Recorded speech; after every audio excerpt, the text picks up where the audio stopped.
At the ribbon, fuck your feelings. The way she took my song is a spiritual healing.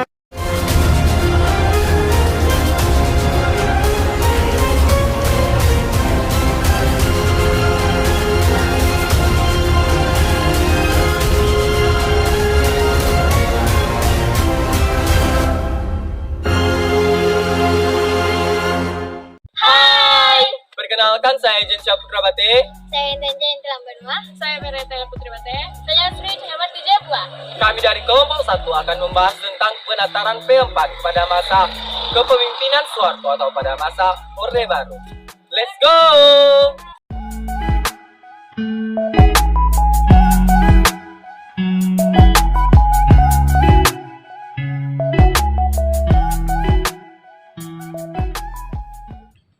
Apa itu P4? P4 merupakan singkatan dari Pedoman Penghayatan dan Pengamalan Pancasila atau biasa disebut dengan Eka Prasetya Pancakarsa, yaitu sebuah panduan tentang pengamalan Pancasila pada masa Orde Baru. Tentu P4 adalah jabaran daripada pengamalan Pancasila. Ada di sana itu 36 butir-butirnya yang harus dilaksanakan atau diamalkan setiap hari sesuai dengan Pancasila. Mungkin di sila pertama ada berapa butir, kedua, ketiga, sampai kelima. Ada butirnya, kelima butir. Jadi itu sebenarnya bisa difahami oleh seseorang. Bagaimana itu, apakah itu Pancasila?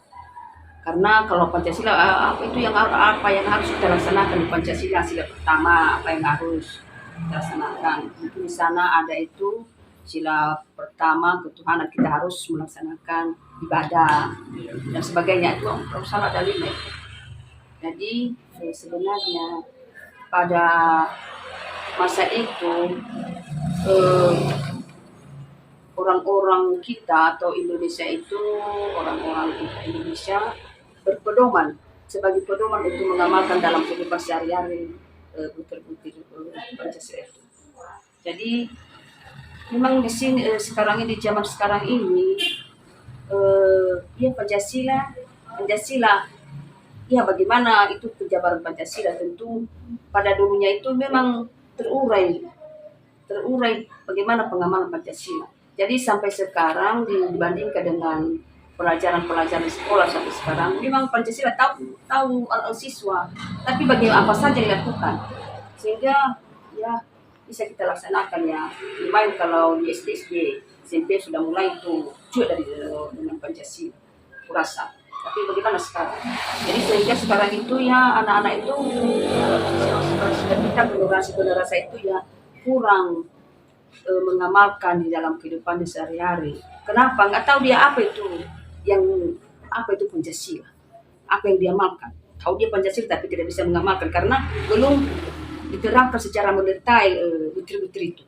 Kalau sudah tahu dia butir-butir Pancasila itu ini yang harus kita laksanakan. Contohnya di sila kedua, sila ketiga, persatuan.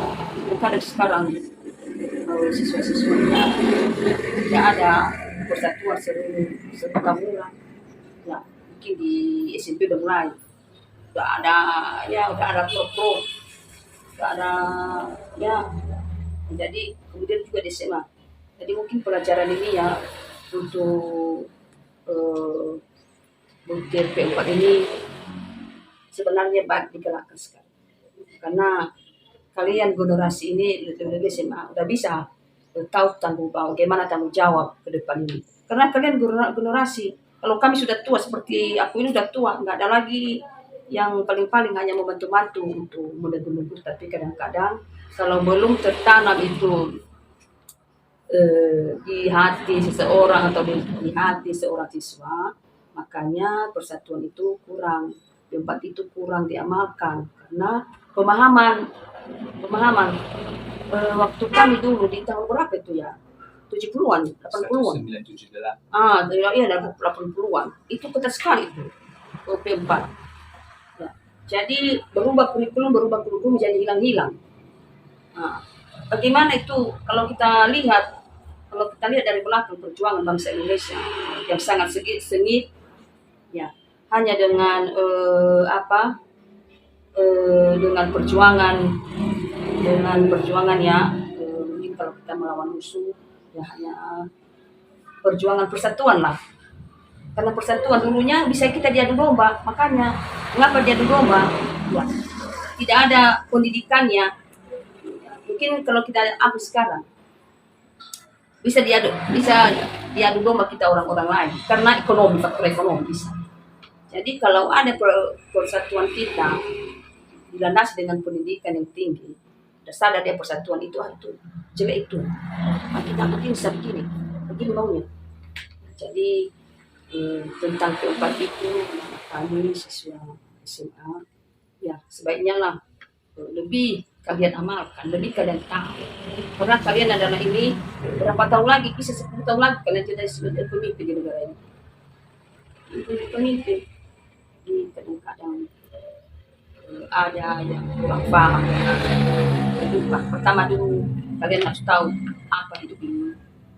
Jadi apa aku ini? Ya, SMA sudah ada di hatinya siapa saya, bagaimana saya, kemana saya. Harus tahu kalian. Jadi dengan dilandasi dalam hidup kalian itu keempat Pancasila melalui keempat itu dan anak kami harus kalian pahami, harus kalian miliki dalam kehidupan. Penataran P4 ini bertujuan untuk membentuk pemahaman yang sama mengenai demokrasi Pancasila, sehingga dengan adanya pemahaman yang sama mengenai Pancasila dan Undang-Undang Dasar 1945, diharapkan persatuan dan kesatuan nasional akan terbentuk dan terpelihara. Kita memudahkan untuk manfaatnya, memudahkan dalam tingkah laku sehari. Contoh sila pertama akan laksanakan pengamalan agamamu, laksanakan ibadah sesuai dengan agamamu. Kemudian kita untuk mengamalkan Pancasila. Begitu juga kedua, ada itu butir kedua itu. Persatuan Indonesia ya. Ketiga. Kemanusiaan yang beradab. Ya, contohnya kemanusiaan yang beradab, ya, seperti sayangi sesamamu seperti menyayangi dirimu sendiri. Ada betul-betulnya itu. Jadi bisa mudah. Oh, kalau sudah saya sayangi sama aku sudah formalkan sila kedua. Itu. Nah, masih nawegu sayangi itu sudah ada beberapa itu.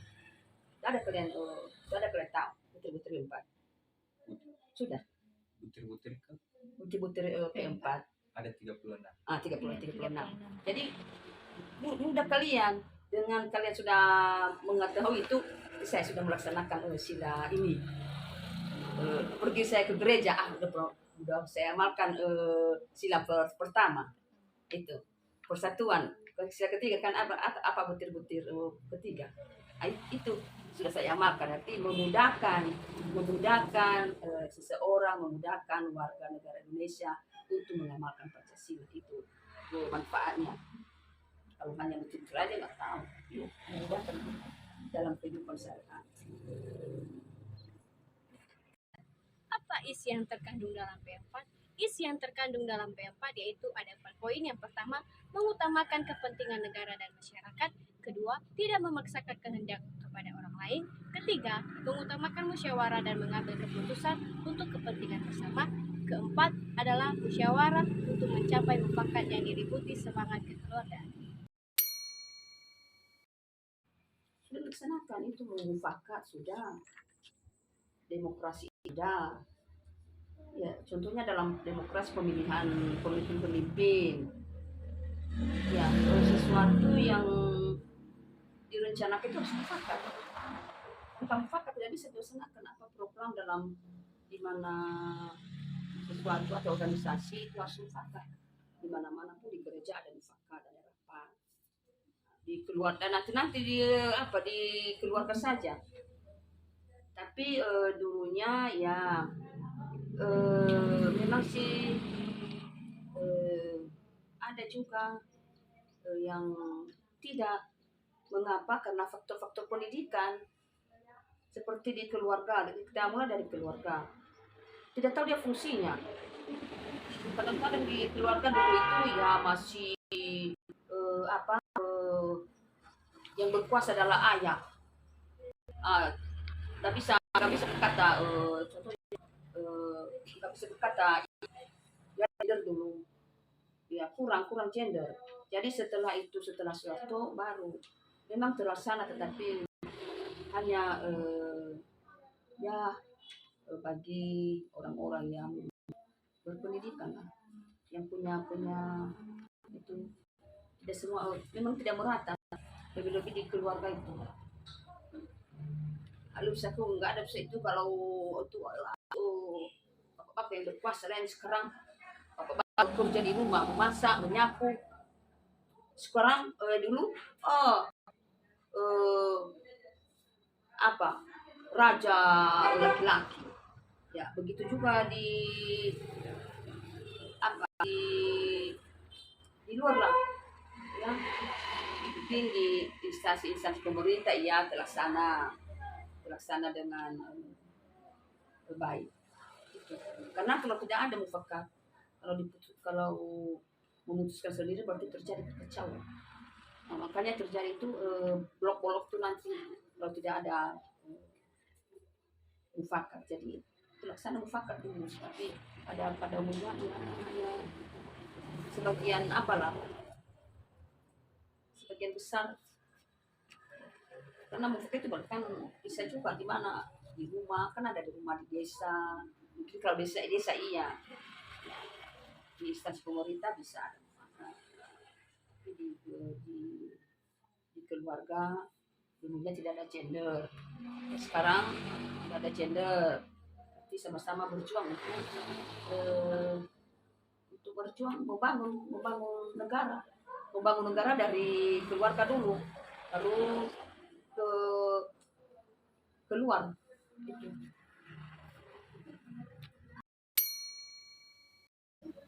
Kan juga gagal karena itu sebagian besar itu yang berkuasa itu dulu pasti. Kalau ada yang langsung ditangani sendiri, karena orang-orang elit itu masuk bersalah. Kalau ada yang bersalah ya bisa tindakan depan penuh. Kalau ada yang bersalah langsung diamankan terus, tidak ada proses. Sedang bersalah seperti politik itu yang mengecil negara, kan ada di sini dulu yang sudah ikut di situ. Ada itu organisasi perempuan kalau sudah terlibat isu lampu pemerintah langsung amankan. Ya sekarang nggak melalui proses, yaitu melalui jalur lah. Kalau ada itu ada dari desa, langsung dipolisikan, langsung ke kabupaten tingkat. Kalau dulu enggak, langsung turun. Jadi memang kurang. Sekarang memang ya mulailah pengembangan Pancasila melalui jalurnya. Jadi langsung pada saat itu yang berwenang, yang berkuasa itu yang langsung ditindakan dari proses itu dulu ya. Jadi katakan tindakan yang langsung ditindak oleh yang berwajib. Itu dulu. Nah, pasangan kalau bersalah ya langsung. P4 yang dibentuk pada tahun 1978 kini dibubarkan pada tahun 1998 bersamaan dengan keruntuhan masa Orde Baru. Kewajiban mengikuti penataran P4 bagi mahasiswa mula-mula dibekukan oleh Universitas Islam Indonesia, Yogyakarta pada tahun 1998. Setelah itu, Menteri Pendidikan dan Kebudayaan Juwono Sudarsono membekukan penataran itu bagi semua mahasiswa baru perguruan Megawati? Pendapat saya, ya sebenarnya P4 itu saya katakan tadi, P4 memudahkan kita mengamalkan Pancasila. Jadi menurut saya ya harus adalah sifatnya secara gongnya aja, tidak ada uraian melaksanakan itu. Tadi sudah dikatakan di dalam pelaksanaan pedoman kita. Anak tahu dulu anak gak paham apa itu yang harus kita laksanakan. Tapi menurut saya ya, diulas sekali. Karena sebagai juga kita memudahkan kita bagaimana yang harus kita laksanakan setiap sila-sila itu. Kan setiap sila ada berbagai butir. Nah, itu jadi bisa kita sebagai memudahkan kita untuk melaksanakan mengamalkan Pancasila itu.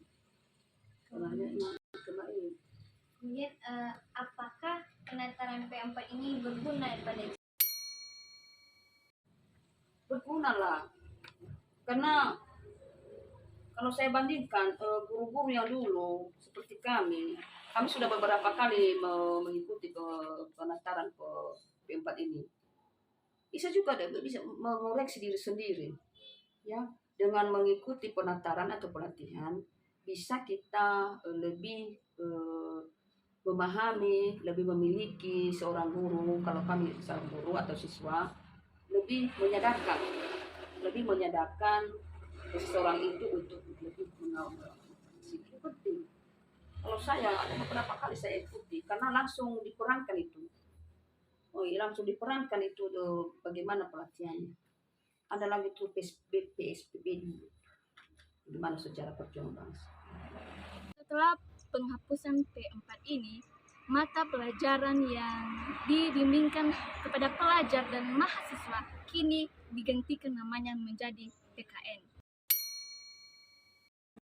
Kalau PKN ya memang bagian dari itu PKN ya, karena secara umum ya untuk seperti kami di SD ya ngawur.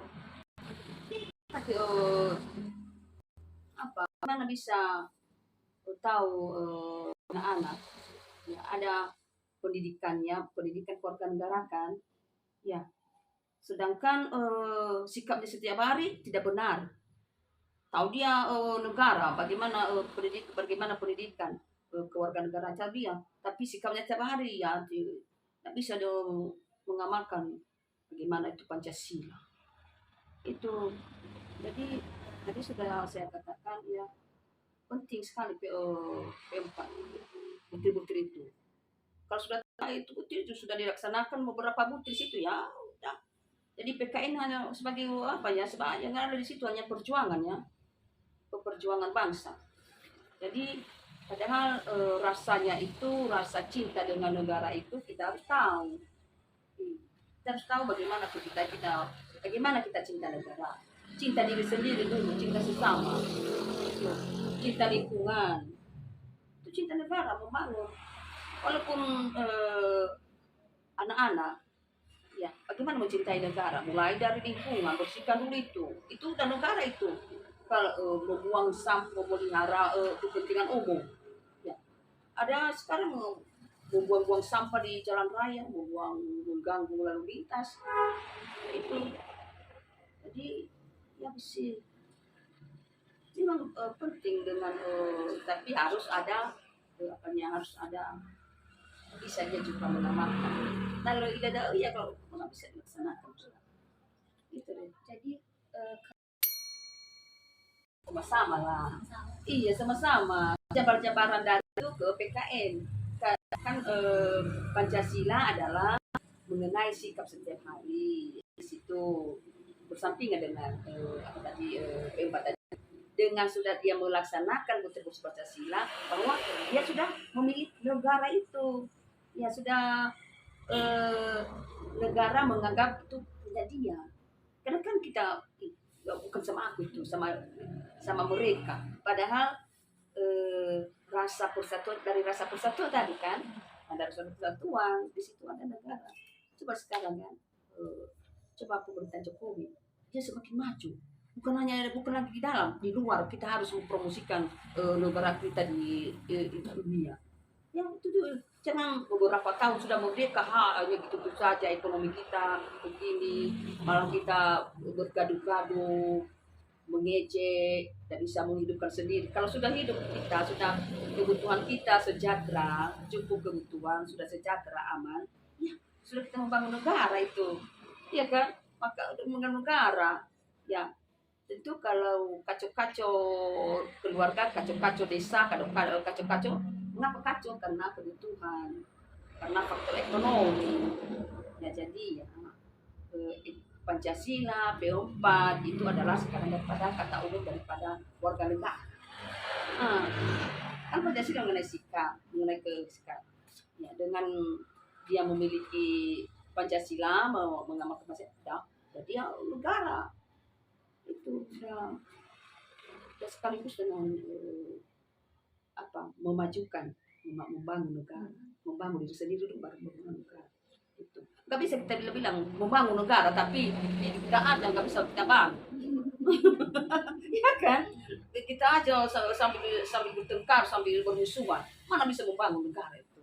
Jadi kita mulai dari diri sendiri ya, Mekino ya tadi itu P4 Pancasila ya, negara itu. Kalau sudah bisa membangun negara, kita sudah bisa membangun diri sendiri. Makanya sedangkan saya saja, makanya sengaja saya saya ajak untuk bekerja. Mau lingkungan kita beginilah, mari kita bekerja. Ya, kita bekerja, tanam sayur, kasih seperti masih ikan lah. Itu kan kalau sudah kebutuhan kan aman. Pagi-pagi ya amalkan dulu pakai Pancasila, berdoa, mari nunggu berdoa kita. Ya, mari nunggu ya, ini kerjamu nanti pulang sekolah, ini kerjamu. Itu memang jangan nanti pulang sekolah bangun memalasan, pulang ke semua memalasan, enggak.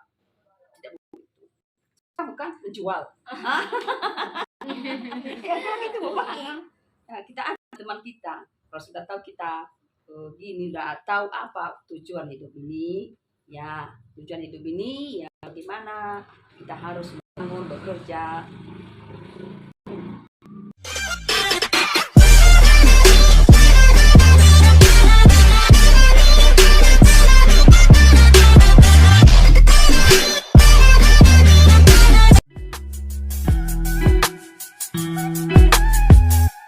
Audio Jungle.